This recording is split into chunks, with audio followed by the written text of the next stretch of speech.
To je sada pitanje koje bi trebalo uputiti državnim organima, ali ono što kad se gleda formalno pravno, dakle, akti koji donosi druga država, kao što su u ovom slučaju Sjedinjene Američke Države, formalno pravno ne podliježe shodno našem zakonu o restriktivnim mjerama, jer se on odnosi na rezolucije Ujedinjenih nacija, na akte Europske unije, čiji je Crna Gora pridruženi član, odnosno u postupku pristupanja, i drugih međunarodnih organizacija čiji je država član. Tako da smo u tom dijelu, mislim, imali reagovanje Centralne banke koja je zadužena za praćenje finansijskih transakcija, da postojeći zakon ne daje dovoljno pravnog osnova.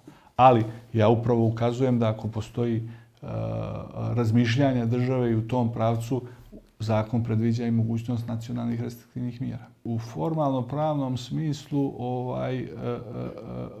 ovo nije osnovi mjere same, dakle, za vođenje krivičnog postupka. Dakle, mjere se mogu odrediti prema licima i prema kojima se ne vodi krivični postupak, a isto tako same po sebi te mjere nisu, što bi rekli, osnov za pokretanje krivičnog postupka, od podnošenja krivične prijave do podizanja optužnice. Znači, samo neko lice što je označeno na listi ne mora da znači da po defaultu će se protiv njega povesti krivični postupak.